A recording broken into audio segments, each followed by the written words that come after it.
The moment I lost my parents, my world shattered. They'd been my bedrock, my guidance, my unwavering place of love. And in their absence, everything felt unbearably hollow. The house that once buzzed with warmth now echoed in empty silence. Every room was filled with memories, their laughter, their gentle nudges, their wisdom. My husband, Jack, tried to comfort me, but his words felt like they bounced off walls I didn't even know I'd built around myself. He couldn't reach the depths of my sorrow, couldn't bridge the invisible chasm that grief had carved in me. And then there was Daniel. Daniel had been a longtime friend of my parents, a part of my life since I was a child. He'd been like family for as long as I could remember. There was always a certain familiarity in his presence, a calmness that felt reassuring. He stepped in, offering help without needing to be asked, sensing the emotions I wasn't ready to share with anyone else. He didn't try to fix me or tell me everything would be all right. He simply sat with me in the sadness, letting me grieve in my own way. At first, our interactions felt innocent. Daniel would bring over home-cooked meals, things he knew I loved, things my mother had taught him to make over the years. We'd sit on the back porch in the fading light, sometimes talking, sometimes just listening to the quiet together. Jack was busy with work, and I think relieved that someone else was stepping in to comfort me when he didn't know how. He didn't mind Daniel being around so much. After all, he was like family, someone who'd always been there. But grief is strange. Changes you, makes you feel things that aren't rational. One evening, as Daniel and I sat on the porch with a bottle of wine, our conversations dipped into more personal memories, stories I'd never shared with anyone but my parents. I felt exposed yet strangely safe. He understood in ways no one else could, ways even Jack didn't. And then, as he reached over to comfort me, his hand brushing mine, something shifted. I felt a spark, an awareness I hadn't felt in a long time. It was small, subtle, but it left a mark. I tried to brush it off as an innocent moment, just two people sharing pain. But as the days passed, I found myself longing for that connection, craving the way Daniel seemed to look at me with a depth that felt rare. We began texting more, sharing snippets of our days, our thoughts, fragments of our grief. I felt myself coming alive again, feeling emotions beyond the sorrow and numbness that had consumed me for so long. One evening, when Jack was out of town for work, Daniel came over. I'd planned on cooking dinner alone, something simple, but he insisted on joining. We spent the evening laughing, reminiscing, and somewhere between the wine and his soft gaze, the lines blurred. He touched my hand again, lingering a little too long, and this time I didn't pull away. We were standing in the kitchen, inches apart, and I could feel my heart racing, something I hadn't felt in so long. Before I knew it, we were kissing, and that kiss was filled with an intensity that both excited and terrified me. It was as if all the pain, all the loss, all the loneliness were pouring out of me and into him. We both knew it was wrong, that this was a line we couldn't uncross. Yet in that moment it felt like I was drowning and he was my lifeline. The world slipped away, and I let myself be consumed by something that felt both deeply healing and dangerously reckless. The next morning, reality hit hard. I woke up feeling guilty, ashamed, but also alive. I didn't know how to reconcile those feelings, how to put into words the contradiction that I was living. When Jack returned, he sensed something was different. He couldn't quite put his finger on it, but his glances grew longer, more questioning. I told myself it was just paranoia, that he had no reason to suspect anything. But I felt his eyes linger, felt his unease. The days that followed were a blur of conflicting emotions. I tried to avoid Daniel, telling myself it was a one-time mistake, but the pull was undeniable. We met again and again, each time telling ourselves it was the last, each time getting lost in the comfort we found in each other's arms. I needed that comfort, that sense of feeling understood in a way that seemed so hard to find with Jack. But every time I looked at Jack's face, the guilt grew sharper, the weight of my betrayal sinking deeper. One evening Jack confronted me. He didn't have proof, not exactly, but he could see the change, feel the distance. His voice was calm, heartbreakingly steady as he asked if there was something he should know, something I wasn't telling him. I felt my stomach twist, and for a moment I wanted to tell him everything to release the burden. But as I looked at him, I realized how much I stood to lose, how much this betrayal could destroy. In the days that followed, I couldn't escape the haunting realization that I'd crossed a line I could never uncross. I'd sought comfort in Daniel, sought a balm for my broken heart, but at the expense of the man who had always been there for me. It was an agonizing truth to face, the realization that while I'd found solace, I'd shattered something precious. I wanted to tell myself it was just grief, that I'd been vulnerable, but deep down I knew better. I'd let myself seek healing in a way that was selfish, in a way that was wrong. I eventually ended things with Daniel, the two of us parting with a mutual understanding of the mistake we'd made. It was a painful goodbye, filled with remorse and the weight of what we couldn't have. I knew I had to rebuild things with Jack, to try and heal the damage I'd done, even if it meant carrying this secret alone. In the end, my search for comfort had led me down a path I'd never intended to take. I realized that grief had clouded my judgment, but the choices had been mine. And as I looked at Jack, the man who loved me despite my brokenness, I knew that I would spend every day trying to be worthy of that love again. In the days that followed my goodbye with Daniel, a sense of emptiness took root, replacing the tumultuous, forbidden thrill with a hollow ache that echoed through me. I'd lost my parents, that irreplaceable part of myself, and then I'd lost Daniel, or rather, I'd let go of him in a choice that was supposed to be right. But what did right even mean anymore? The life I'd once known, once trusted, felt like fragments I was helplessly trying to piece back together. Jack, in his quiet way, seemed to be trying to bridge the gap he could sense between us, even if he didn't know what caused it. He became attentive, his gestures softer and more careful than they'd been in years, as if afraid of pushing me too far. He would touch my arm gently in the mornings, bring home my favorite foods, and ask about my day, his eyes lingering on mine as if trying to read all the things I wasn't saying. It hurt in a way I hadn't expected, seeing his love for me in such clear detail. I felt unworthy of his kindness, his patience. There were nights I would lie awake, my heart aching with guilt, listening to the sound of his soft breathing beside me. One night, as we sat across from each other at the dinner table, I noticed a hesitation in his eyes. He'd been looking at me with a mixture of sadness and confusion that pierced straight through me. I knew he sensed the distance I'd created, that invisible wall I'd put up between us in my shame. He reached across the table, taking my hand in his, and I could feel him trembling slightly. "Anna, you've been so distant lately. I know you're grieving.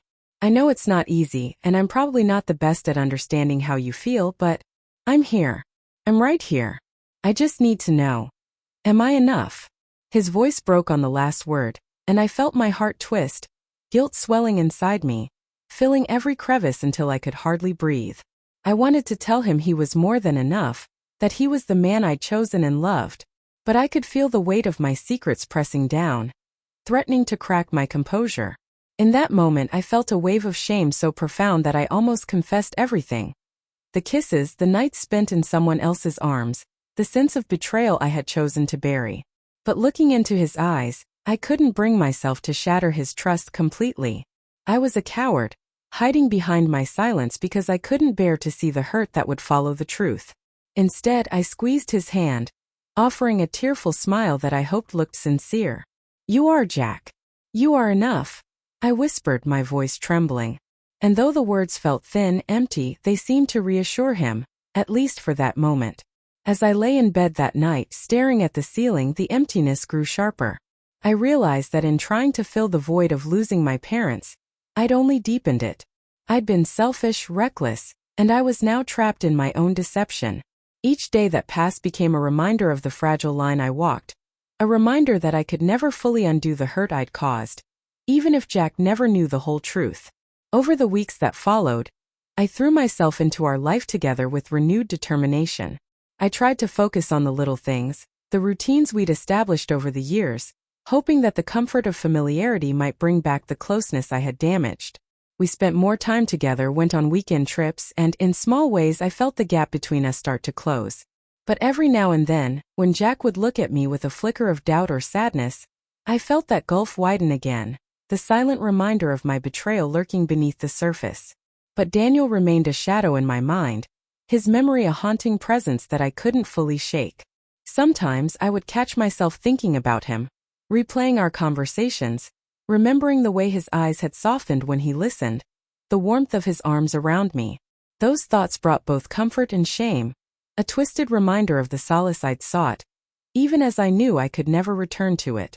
One evening, as I was clearing the dinner table, I saw Jack standing by the window, his gaze distant. I called his name softly, but he didn't respond right away.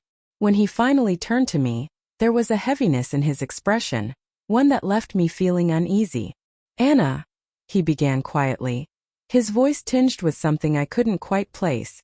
"I think we need to talk. There's something that's been weighing on me for a while." My heart started pounding, dread clawing its way up my throat. I could feel my face go pale as he continued. "I know I'm not perfect, and maybe I haven't been there for you in all the ways you needed, especially after your parents. But there are times I feel like I don't even know you anymore." His voice trembled, and I could see the pain in his eyes, the vulnerability he was allowing himself to show. "I just need to know if there's anything between us that I'm not seeing anything. I should know." For a moment the silence between us felt as vast as an ocean, his question hanging in the air like a challenge. I wanted to speak, to break down and tell him everything, to release the weight of the secrets that had been festering inside me. But I couldn't bring myself to do it. The thought of shattering our marriage, of leaving him alone with the aftermath of my actions, paralyzed me. I was terrified of facing the person I'd become, of admitting that the woman he loved had betrayed him in ways he couldn't yet imagine. So I shook my head, forcing myself to meet his gaze. "There's nothing, Jack," I whispered, my voice barely audible. "I'm just still trying to find my way through everything. I'm sorry if I've seemed distant. I'm still grieving, and it's not easy for me to share all of it." He seemed to accept my answer, though I could see the lingering doubt in his eyes, the traces of hurt he tried to conceal. And in that moment I hated myself more than ever.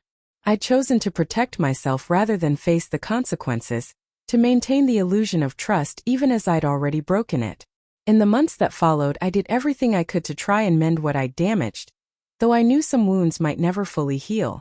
I tried to be more present, more attentive, pouring myself into our marriage with a fervor that at times felt desperate. But no matter how much I tried to convince myself that I could bury the past, that I could move forward without consequence, there was a part of me that understood the truth. I would carry this burden for the rest of my life. There are nights when Jack reaches for me, and I feel his love so clearly, so profoundly, that it brings tears to my eyes. And every time I wonder what he would think if he knew the whole story, if he knew the depth of my betrayal. I wonder if he would still hold me, still look at me with that gentle kindness in his eyes, or if the love we share would crumble under the weight of the truth. I'm learning slowly that grief is not something that can be filled by someone else, that there are no shortcuts to healing the heart. The comfort I sought in Daniel was a fleeting balm, a momentary reprieve that only deepened the wounds I had yet to face. I've come to realize that love is fragile, that trust is delicate, and that even the strongest bonds can be tested in ways we never anticipate. Each day I wake up and choose to be with Jack, to honor the love he has given me, despite my flaws, despite my mistakes. I'm not sure if I'll ever fully forgive myself, if I'll ever feel worthy of the life we're rebuilding together. But for now I carry on, carrying both the weight of my actions and the hope that someday, I'll find a way to make peace with it all. As the months went on, life began to settle into something resembling normalcy, or perhaps a semblance of normalcy. Jack and I found a new rhythm, one that wasn't quite like before but was comforting in its own way. I threw myself into our life together with a quiet determination, hoping that if I put enough distance between myself and my mistakes, I could start to feel clean again. I wanted so desperately to let go of the guilt, to wipe away the memories that lingered like shadows on the edges of my conscience. But the past has a way of resurfacing, slipping through the cracks in the places you least expect. Daniel and I didn't speak anymore, not since that final painful goodbye. I had no idea where he was, if he had moved on, if he thought of me with regret or something else. But he haunted my thoughts like a ghost, the echoes of our shared grief and shared mistakes whispering to me in quiet moments. Sometimes I would catch a scent of his cologne in a store or a passing stranger, and it would stop me cold, my heart catching in my throat.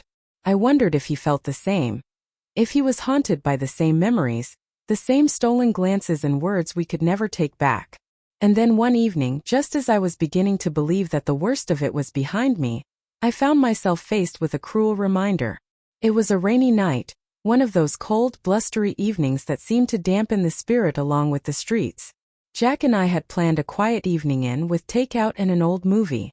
I was grateful for the simple comforts, for the warmth of Jack's presence beside me as we huddled under a blanket on the couch. In the middle of the movie, Jack's phone buzzed.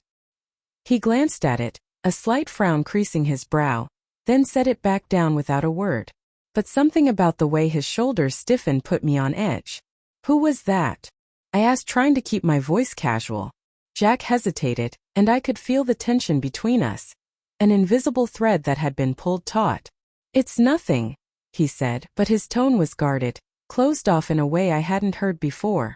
We went back to watching the movie, but my focus was shattered, my thoughts racing in a dozen directions.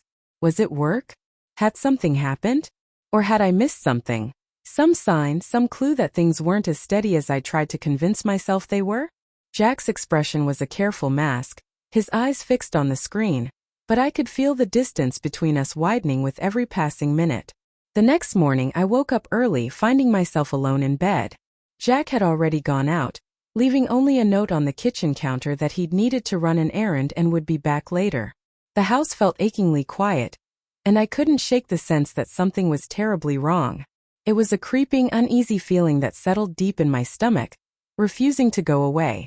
When Jack finally returned later that afternoon, he looked exhausted, his face pale and drawn. He avoided my gaze, brushing past me with a muttered greeting, and for the first time in our marriage, I felt a genuine icy fear take hold of me. I wanted to ask him what was wrong, to reach out and pull him close, but something held me back. There was a distance in his eyes, a coldness I couldn't ignore. Days turned into weeks, and though Jack never confronted me, there was an unmistakable tension between us, a fracture beneath the surface that widened with every passing day. He became more distant, more guarded, his usual warmth replaced by a strange detachment that left me feeling adrift. I could sense that he was holding something back, something that weighed heavily on him, and I was terrified of what it might be. And then one evening he finally broke the silence. We were sitting at the dinner table, the sound of clinking silverware filling the quiet space between us. Jack set his fork down, looking at me with an expression I couldn't quite read. A mixture of sadness, resignation, and something sharper, something that felt like hurt. "Anna," he began slowly, his voice steady but laced with a tension that made my heart pound. "There's something I need to ask you." I held my breath, my mind racing as I waited for him to continue. I could feel my pulse hammering in my chest, every fiber of my being braced for the words I had been dreading since that final day with Daniel. Is there something you haven't told me? Something that's been going on?"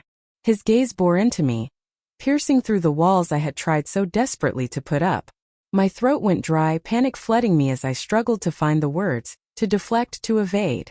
But as I looked into his eyes, I could see the pain, the suspicion that had been eating away at him for weeks, maybe months. I realized that he had been carrying this weight, just as I had, and that whatever I said next would change everything. I don't know what you mean," I stammered, hating the way my voice shook, the way I couldn't meet his gaze. But even as the words left my mouth, I knew they sounded hollow, weak. Jack's expression tightened, and I could see the flicker of hurt that crossed his face. "Anna, please. Don't lie to me," he said softly, his voice breaking. "I don't need all the details, but I need the truth. I've been living in this uncertainty, wondering if I'm crazy, if I'm just imagining things. But I can't keep doing this. I need to know." In that moment I felt the weight of everything I had done, every choice, every secret pressing down on me like a crushing burden. I could see the toll it had taken on him, the pain I had inflicted without even realizing it. And I knew deep down that I couldn't keep hiding. I couldn't keep pretending that everything was fine, that my choices hadn't left scars on both of us. Taking a shaky breath, I finally met his gaze, feeling the sting of tears in my eyes. "Jack, I'm so sorry," I whispered, my voice barely audible. "There's something I didn't mean for you to find out. It was a mistake, a terrible mistake, and I don't know how to make it right." The silence that followed was deafening, the weight of my confession hanging between us like a dark cloud. Jack's face went pale, his eyes widening as he processed my words, and I could see the hurt, the betrayal flicker across his expression. "Who was it?" he asked, his voice barely a whisper. The question hung in the air, heavy and painful, and I felt a fresh wave of guilt wash over me. I wanted to lie, to tell him it didn't matter, that it was in the past, but I knew he deserved the truth. He deserved to know the full extent of my betrayal, even if it shattered what little remained of our marriage. It was Daniel, I whispered, my voice cracking. I didn't mean for it to happen, it just did. I was so lost after losing my parents, and he was there, and I made a terrible mistake. Jack's face crumpled, and I could see the pain in his eyes, the depth of the hurt I had inflicted. He stood up abruptly, pushing his chair back with a harsh scrape, his fists clenched at his sides. I trusted you, Anna, he said, his voice shaking. I trusted you, and you with Daniel? How could you? How could you do this to us? I opened my mouth to respond, to offer some kind of explanation, but the words caught in my throat. I realized in that moment that there was nothing I could say that would make it better. Nothing I could say that would undo the damage I had done. Jack left the room without another word, his footsteps echoing down the hallway as he disappeared into the darkness. I sat there in the silence, feeling the weight of my choices press down on me, the emptiness of the house amplifying my regret. I had tried to find solace in someone else, had sought comfort in a way that had only led to more pain, more heartache. And now I was left to face the consequences alone. The days that followed were filled with a painful, aching silence. Jack barely spoke to me, his eyes avoiding mine, his presence a constant reminder of the trust one had shattered. He spent more time at work, staying late into the evening, and I knew he was trying to escape, to distance himself from the hurt I had caused. As the weeks went by, I felt the full weight of my actions settle over me, a suffocating blanket of guilt and regret that left me feeling hollow. I knew I had destroyed something precious, something that I could never fully repair. And though Jack and I continued to live together, sharing the same space, I could feel the distance between us growing with each passing day, a chasm that I wasn't sure we could ever bridge. In the quiet moments when I was alone with my thoughts, I found myself wondering if there was any way to make amends, any way to rebuild the trust one had broken. But deep down I knew that some things could never be undone, that some wounds left scars that time could never fully heal. And as I lay awake at night, listening to the sound of Jack's breathing on the other side of the bed, I wondered if we would ever be close again, if I would ever feel the warmth of his love in the same way. Every time he turned his back to me at night, each time he left the room without a word, it felt like another tiny fracture in my heart. I knew that this chasm between us was my doing, that I had drawn a line in the sand that neither of us knew how to cross. Days turned into months, and the routine of life took on a strange, lonely rhythm. We moved through our days like two strangers sharing a house, polite, distant, careful not to touch too deeply on any subject that might reopen old wounds. Jack seemed to grow colder, more withdrawn, as if he was protecting himself from me. And who could blame him? I had shattered his trust, had destroyed the sense of security and partnership that a marriage is built on. The weight of it was nearly unbearable, and yet I carried it with me everywhere, a constant, gnawing reminder of the mistake I could never take back. One evening, after months of this silent estrangement, Jack finally spoke, breaking the fragile peace we had maintained. We were sitting in the living room, each of us on opposite ends of the couch, when he looked over at me with a resigned expression, one that was both exhausted and determined. Anna, he began, his voice quiet but firm, we can't keep living like this. This silence, this emptiness between us. I can't do it anymore. I felt my throat tighten, fear and sadness intertwining as I met his gaze. There was a depth of pain in his eyes, a vulnerability that both scared and broke me. I know, I whispered, my voice barely audible. I don't want to live like this either. I don't know how to fix it, Jack. I don't know how to make things right. He sighed, rubbing a hand over his face, looking away for a moment before turning back to me. Maybe there is no right way, Anna. Maybe what happened, maybe it can't be fixed. Maybe we have to find a way to move forward that isn't about going back to how things were. The words hit me with a bittersweet truth. He was right.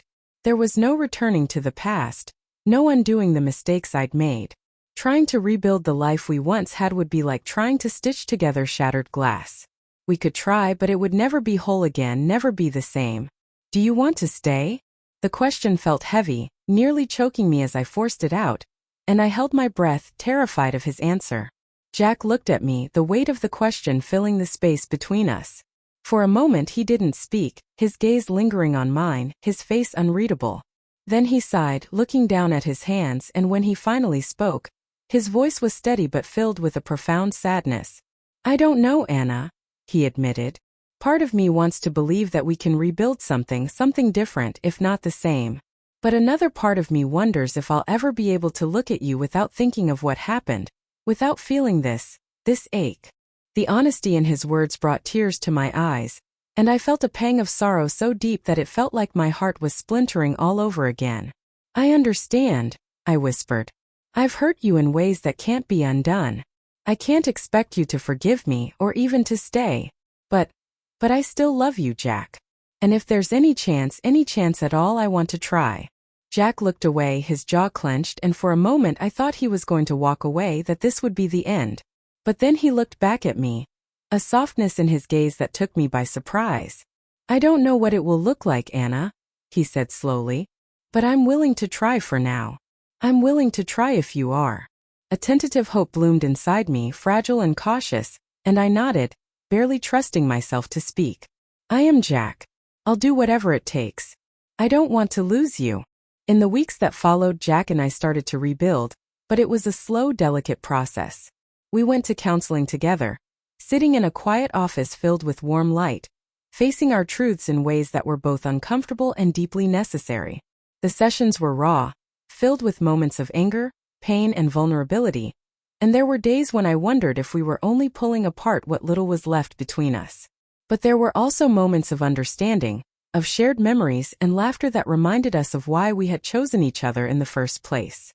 One night, after a particularly emotional session, we sat in the car in silence, both of us staring out at the empty parking lot, the weight of the evening heavy around us. Finally, Jack reached over, his hand resting gently on mine, and I felt a flicker of warmth, a tiny spark of connection that had been missing for so long. I looked over at him, and for the first time in what felt like forever, there was a glimmer of softness in his eyes, a hint of the love that had once been so strong between us. "We're still here," he said quietly, a small bittersweet smile tugging at the corners of his mouth. "Maybe that's something." I squeezed his hand, feeling a mixture of relief and hope. "Maybe it is," I whispered, my heart swelling with a cautious optimism. It wasn't a promise, wasn't a guarantee of anything, but it was something. A fragile beginning, a tentative step forward. Over the next few months, we took those steps one at a time, slowly rebuilding trust in small, careful ways. We talked more openly, sharing parts of ourselves we hadn't shared before, acknowledging the fractures in our relationship without pretending they didn't exist.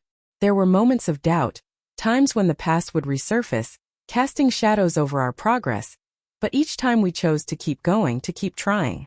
One evening, as we sat on the porch watching the sunset, Jack reached over and took my hand, his fingers intertwining with mine. The gesture was simple, but it felt profound. A reminder that despite everything, we were still here, still choosing each other. I looked over at him, feeling a surge of gratitude and love, a bittersweet awareness of everything we had lost and everything we were trying to rebuild. "I don't know what the future holds, Jack," I said softly, my voice barely more than a whisper. "But I'm here. I'm here, and I'm choosing this. Choosing us." Jack looked at me, his eyes softening, and he nodded, his hand squeezing mine gently. "I'm here too," he replied. "And maybe that's enough for now." As the days turned into years, the pain of the past gradually softened, fading into something more bearable, a quiet ache that lived alongside our love. We would never be the same, never return to the innocence of our early years, but we had something different, something deeper. A love that had been tested, that had endured, scarred but still standing. Looking back now, I can see the long road we traveled, the mistakes and regrets that shaped us, the choices that could never be undone. There are still moments of sadness, of regret, memories that catch me off guard and leave me feeling vulnerable. But I've come to accept them as part of who we are, part of the imperfect, complicated love we've chosen to keep alive. In the end, I learned that love is not about perfection, not about a flawless fairy tale happiness. It is messy, painful, filled with mistakes and forgiveness, with moments of weakness and strength. And though I can never undo the past, I know that each day, I am choosing to be better, to be worthy of the man who stood by me when he had every reason to walk away. And perhaps that is enough, enough to keep going, enough to keep loving, enough to keep trying one day at a time. As the years continued to pass, Jack and I found ourselves creating a life that was deeply marked by both the beauty and the scars of our shared experiences. Our marriage wasn't the same as it once had been. It wasn't a perfect, effortless partnership built on blind trust and youthful hope. Instead, it had evolved into something raw and resilient, a quiet testament to the strength it takes to rebuild after betrayal. Every day was a choice, a deliberate decision to keep moving forward together, even when the weight of our past mistakes seemed too heavy to bear.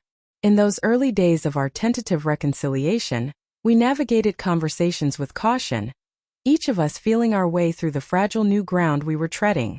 We learned how to communicate more honestly, how to share our fears and insecurities in ways we hadn't before.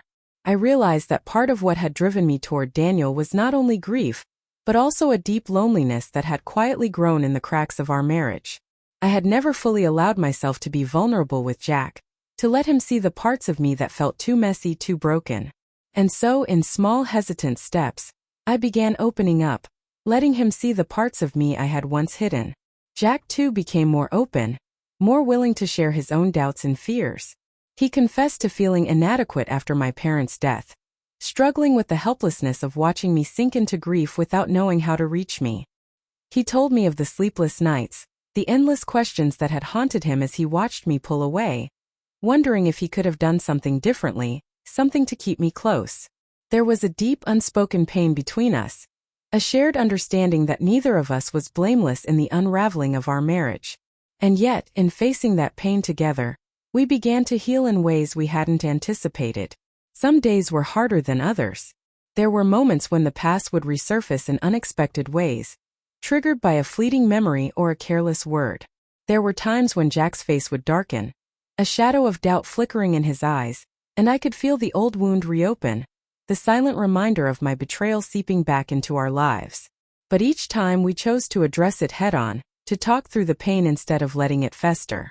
In those moments, I saw the strength of Jack's commitment to us, his willingness to confront the hurt without turning away. With time, our love grew into something deeper, more resilient, a love built not on illusions but on an unbreakable honesty that had been forged in the fires of our mistakes. I no longer tried to hide my fears or my struggles from Jack, no longer kept parts of myself locked away in the hope of appearing stronger or more capable. Instead, I allowed myself to be vulnerable, to let him see the depths of my insecurities, and in doing so, I found a freedom I hadn't known before. Together, we began creating new memories, moments that were untainted by the past, moments that allowed us to rediscover each other in ways we hadn't before. We traveled to places we'd always talked about but had never made time to see. We hiked in the mountains, swam in cold, clear lakes, and spent quiet evenings under starlit skies, just the two of us. There were times when I would catch him looking at me, his gaze filled with a tenderness that made my heart ache with both gratitude and remorse. And in those moments I felt a renewed commitment to our marriage, a determination to honor the love he had given me, the trust he had chosen to rebuild. Eventually, we welcomed new life into our home. The day I found out I was pregnant, a wave of fear and joy washed over me in equal measure. I worried that the past would somehow shadow this new chapter, that the doubts and regrets would creep back in. But Jack's face lit up with a joy I hadn't seen in years, and he held me close, whispering promises of a future filled with hope and love. We spent the months leading up to our daughter's birth preparing for her arrival, our lives suddenly filled with a sense of purpose and excitement that felt both fresh and healing. When our daughter Lily was born, it was as though a light had been reignited in our lives, a reminder of all that was possible, even after the darkest of times. Watching Jack hold her for the first time, seeing the tenderness in his eyes, I felt an overwhelming sense of gratitude for the life we had fought so hard to rebuild. Lily became a bridge between our past and our future, a symbol of the love that had endured, scarred but unbroken. Parenthood brought its own challenges, of course. Sleepless nights, endless diaper changes, and the relentless demands of raising a child tested our patience and our resilience in new ways. But each time we faced a difficult moment, each time we found ourselves exhausted or frustrated, I was reminded of the strength we had gained, the determination to keep going that had carried us through the darkest times. We leaned on each other in ways we hadn't before, sharing the joys and the struggles, supporting each other as we navigated the beautiful chaos of raising our daughter. In the quiet moments when Lily was asleep, and the house was filled with a peaceful stillness, Jack and I would sit together, holding hands, finding comfort in the simple, steady presence of each other. There was an ease between us that hadn't existed before, a calm acceptance of each other's flaws and vulnerabilities. We no longer expected perfection from ourselves or each other. Instead, we embraced the beauty of our imperfect, hard-earned love.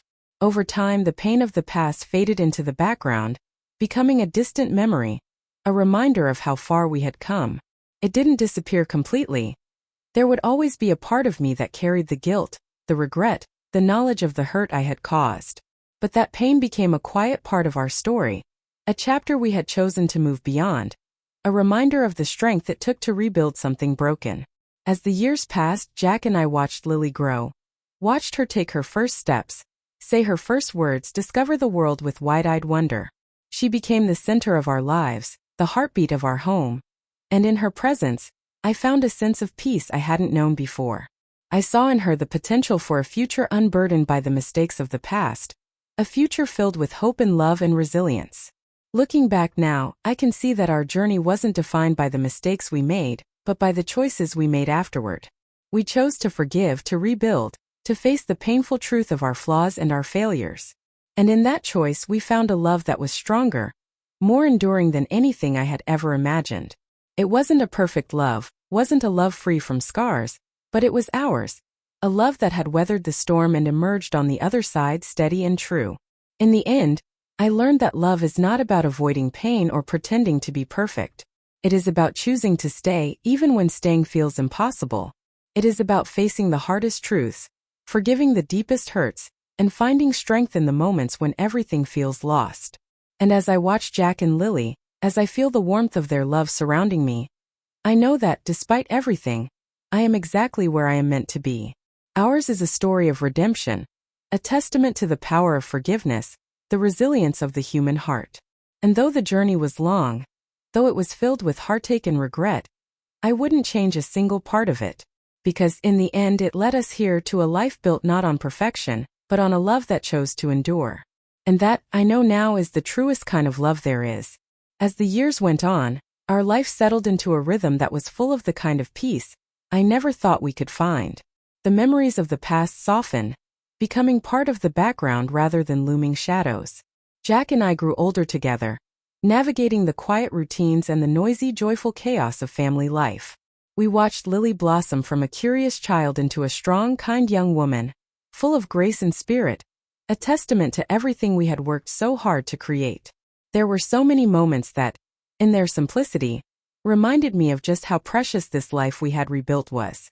There were Saturday mornings with pancakes and laughter filling the kitchen, late nights where we stayed up talking long after Lily had gone to bed, sharing dreams and plans that had once felt impossible. Jack and I even grew to share a different kind of closeness, a bond that was built not on innocence but on resilience, on the understanding that true love is about holding on when everything inside you wants to let go. The most unexpected gift of all was watching Jack as a father. He became everything I knew he could be and more: patient, present, and infinitely caring. There were evenings when I'd watch him with Lily, his voice soft as he read her bedtime stories, the two of them lost in their own world, and I would feel a pang of both love and gratitude. Somehow, despite everything, Jack had chosen to stay, had chosen to forgive, and in doing so, he had given us both a second chance. It was a gift I knew I could never fully repay, a grace that went beyond words.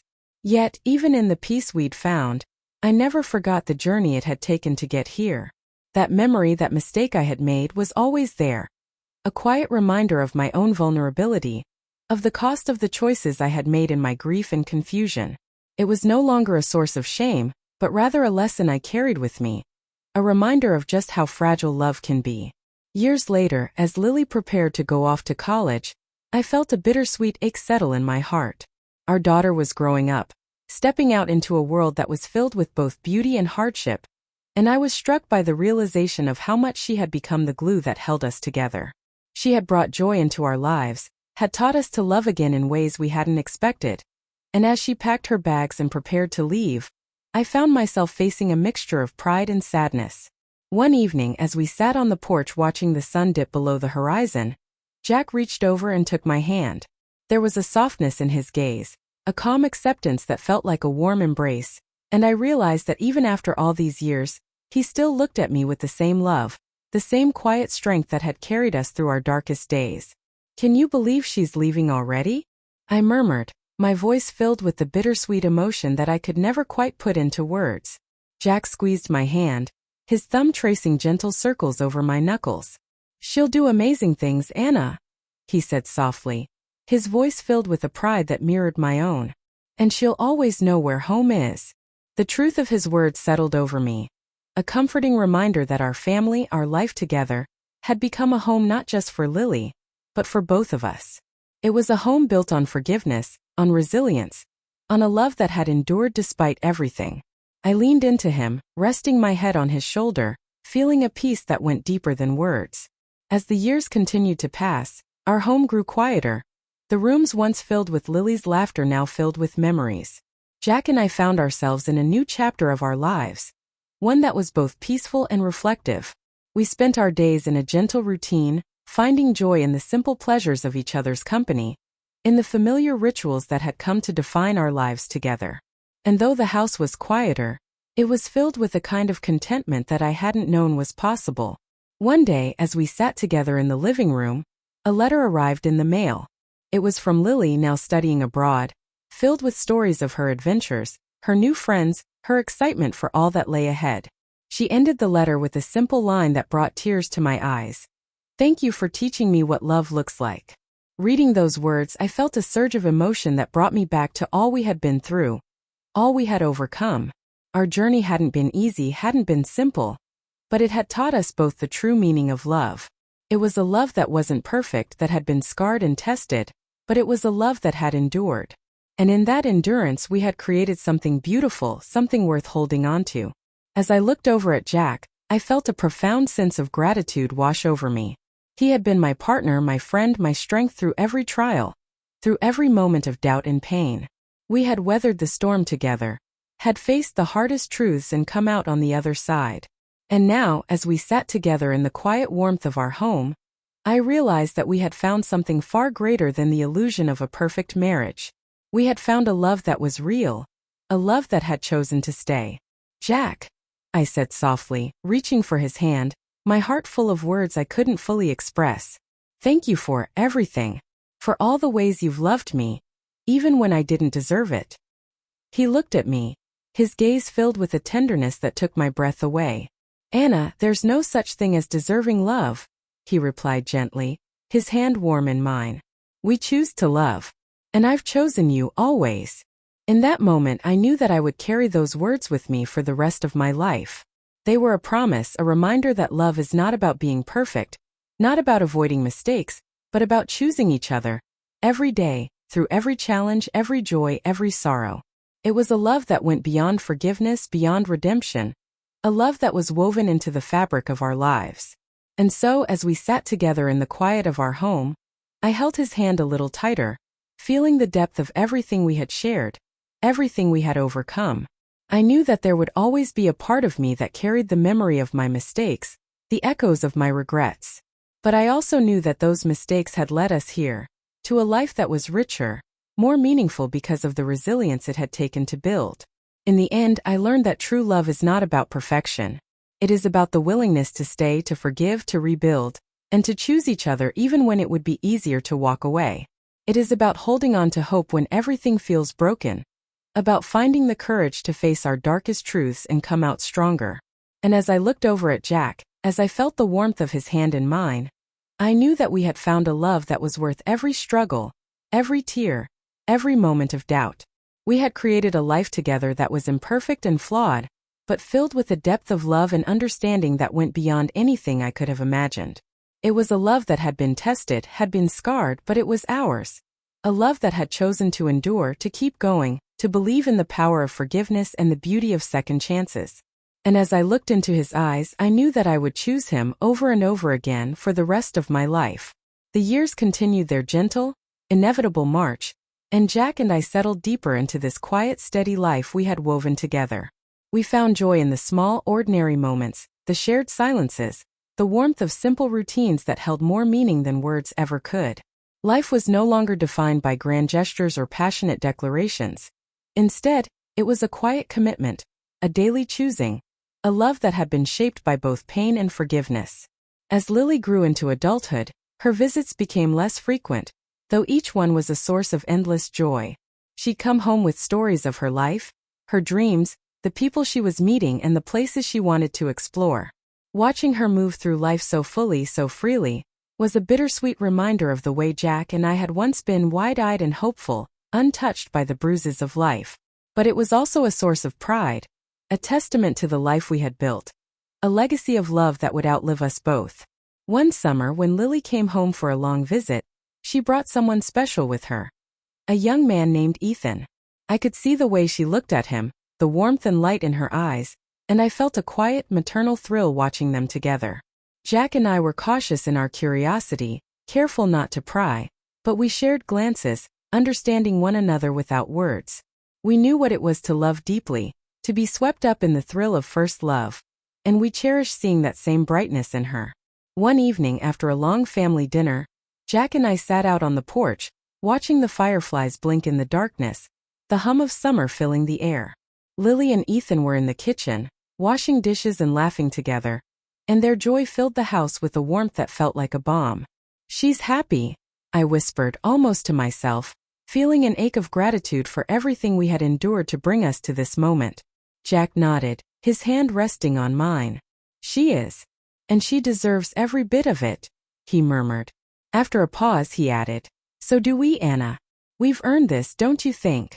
His words caught me off guard, filling me with a sense of calm, a deep understanding that went beyond words. Yes, we had earned this peace, this happiness. We had fought for it, had faced our own shortcomings and held on to each other through every storm. And now we were witnessing the fruits of that choice. A love that had not only healed us but had created a legacy of resilience and compassion in our daughter. As the years turned into decades, Jack and I grew older together, watching as Lily built her own life, her own family, her own story. There were family gatherings filled with laughter, grandchildren who brought new life and chaos into our home, and endless days where Jack and I simply enjoyed each other's company, finding solace in the presence of someone who had been by our side through it all. Our grandchildren adored their grandfather. They'd run to Jack the moment they entered the house, their faces lit with excitement as he spun them around, telling them stories that left them wide-eyed with wonder. They didn't know about the struggles we had faced, the pain and healing that had marked our journey.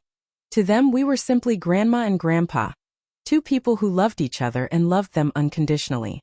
Watching them with Jack, I felt the full weight of everything we had built, everything we had overcome to create this legacy of love and stability. There was a day many years later when Jack fell ill, and our peaceful life shifted, the specter of loss settling over us like an uninvited guest.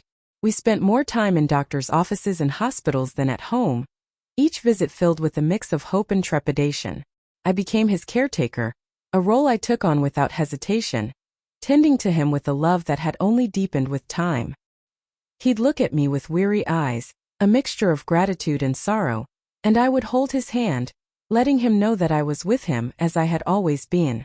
One night, as we lay in bed, the stillness of the room filled with the soft hum of his breathing, he turned to me, his eyes filled with a vulnerability I hadn't seen since those early days after everything had come undone.